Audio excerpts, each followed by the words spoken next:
खबरों की शुरुआत करते हैं सरकार के कामकाज से। उत्तराखंड में कोरोना के बढ़ते मामलों के बीच नैनीताल जिले में सबसे ज़्यादा मरीज होने पर मुख्यमंत्री त्रिवेंद्र सिंह रावत हल्द्वानी पहुंच गए। सीएम ने कोविड-19 पर काठगोदाम सर्किट हाउस में अधिकारियों के साथ स्वास्थ्य विभाग की समीक्षा बैठक की है। बैठक में मुख्यमंत्री ने अधिकारियों को निर्देशित किया कि कोरोना काल में हर अधिकारी अपनी जिम्मेदारी का निर्वहन बड़ी ईमानदारी से करे। उन्होंने बेहतर काम करने वाले अधिकारियों की सराहना भी की। मुख्यमंत्री ने कहा कि जिस तरह से प्रवासी उत्तराखंड के अंदर आ रहे हैं उससे लगातार कोरोना पॉजिटिव मरीजों की संख्या में इजाफा हुआ है।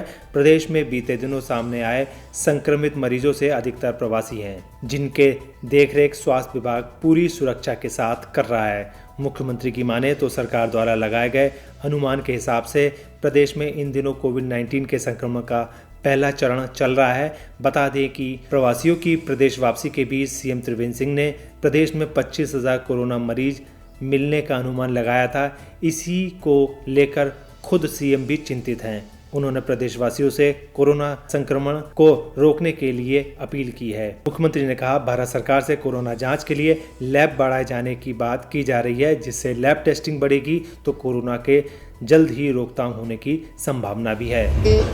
लैब के लिए हम लोगों ने अल्मोड़ा के लिए भी अनुरोध किया है।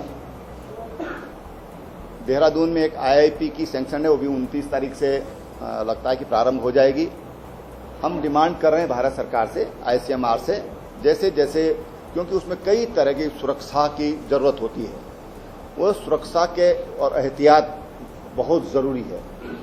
लैब सुरक्षित रहेगी तो तभी हम और जो उसमें काम करने वाले लोग सुरक्षित रहेंगे, तो तभी हम ठीक से परीक्षण कर सकते हैं। अब खबर स्वास्थ्य विभाग में कोरोना की ढाई चाल की। उत्तराखंड में कोरोना मरीजों की संख्या में लगातार इजाफा हो रहा है और शतरंज की तरह स्वास्थ्य महकमे और कोरोना के बीच ढाई चाल चली जा रही है। कल दोपहर राज्य में कोरोना वायरस का आंकड़ा 332 पहुंच गया है, जबकि इनमें 58 मरीज स्वस्थ हो चुके हैं। स्वास्थ्य विभाग द्वारा सोमवार की दोपहर 3 बजे की हेल्थ बुलेटिन को जारी किया गया, जिसमें 15 नए मरीजों की संक्रमण की पुष्टि हुई है। इनमें देहरादून में 1, हरिद्वार में 3, टिहरी में 1, चमोली में 2, पौड़ी में 3, पिथौरागढ़ में 1, ऊधम सिंह नगर में 4 कोरोना संक्रमित मिल चुके हैं। स्वास्थ्य विभाग द्वारा अब तक जांच के लिए भेजे गए 17,315 सैंपल की रिपोर्ट निगेटिव आई है।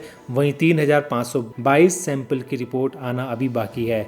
राज्य में कोरोना पॉजिटिव का आंकड़ा 332 पहुंच गया है। इनमें से 58 मरीज स्वस्थ हो चुके हैं और 4 मरीजों की मौत भी हो चुकी है। वर्तमान में कोरोना के कुल एक्टिव केस 267 हैं।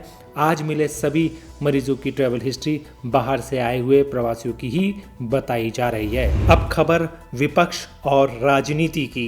कोरोना काल में प्रदेश में मोदी आरती को लेकर राजनीति पूरी तरीके से गर्मा गई है। सत्ताधारी भाजपा और विपक्षी दलों के बीच घमासान छिड़ गया है। बयानबाजी के दौर तेज हो गए हैं। इसी क्रम में आज कांग्रेस प्रदेश अध्यक्ष प्रीतम सिंह ने भी मोदी आरती को लेकर भाजपा विधायकों पर चुटकी ली है।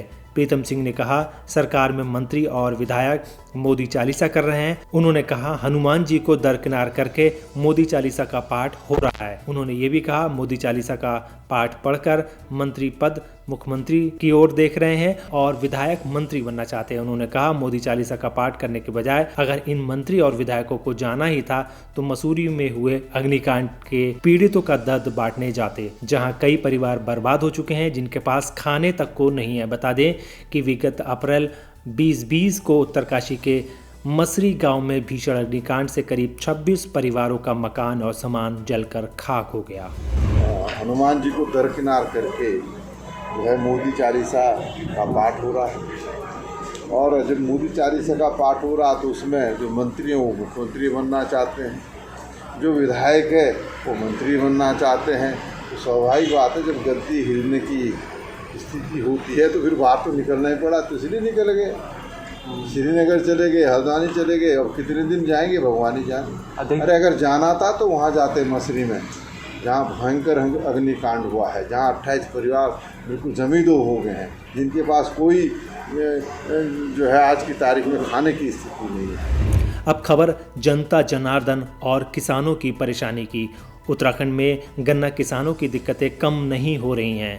बात हरिद्वार जिले की करें तो यहाँ के शुगर मिल प्रशासन ने सुविधा के नाम पर सिर्फ गन्ना किसानों को शोषण किया है। ये आरोप लगातार किसान लगा रहे हैं। आलम यह है कि इस असुविधा की मार अब हरिद्वार जिला प्रशासन पर भी पड़ना शुरू हो गई है। यहाँ के लक्सर स्थित एक शुगर मिल में किसानों की भीड़ ने प्रशासन की मुश्किलें भी बढ़ा दी। यहाँ सड़कें गन्ने से भरे ट्रैक्टर ट्राली से व्यस्त हो गईं। 5 किलोमीटर से ज़्यादा लंबा जाम अक्सर लगा रहता है, जिसे खोलने में पुलिस प्रशासन को कड़ी मशक्कत करनी पड़ती है। लक्सर क्षेत्र में कुछ किसानों की माने तो मिल में किसानों के लिए कोई सुविधा नहीं है। हर वर्ष शुगर मिल प्रशासन किसानों की सुविधा के दावे तो करता है, लेकिन मिल में ना तो किसानों के खाने के लिए कैंटीन है, न ही पीने का सही पानी। 48 घंटे मिल के बाहर किसानों को गन्ने बेचने के लिए रुकना पड़ता है, जिस कारण किसानों के पास काफ़ी गन्ना बचा रह गया है। और अब मिल प्रशासन ने शुगर मिल को 30 मई तक बंद करने के निर्देश जारी कर दिए हैं। अब खबर संस्कार, संस्कृति और पर्यटन की। पर्यटन मंत्री सतपाल महाराज ने वीडियो कॉन्फ्रेंसिंग के माध्यम से उत्तराखंड के लोक कलाकारों की समस्याओं को सुना है। लोक गायक प्रीतम सिंह बर्थवाण, माया उपाध्याय समेत कई लोक गायक और संस्कृति प्रेमी कलाकारों ने कोरोना काल में अपनी समस्याएं मंत्री सतपाल महाराज के सामने रखी हैं। वेबिनार के माध्यम से सतपाल महाराज ने कहा कि सभी के सुझाव सुनने के बाद उन्होंने एक रास्ता निकाला है, जिससे कलाकारों का भरण पोषण अच्छे से हो सके।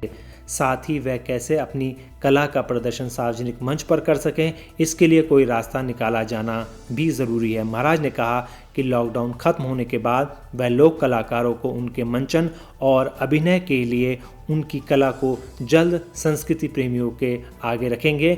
उनके अभिनय के लिए सरकार एक इलेक्ट्रॉनिक मंच को तैयार करने पर भी विचार कर रही है। जल्द सभी को उनकी प्रतिभा का रूप देखने को मिलेगा।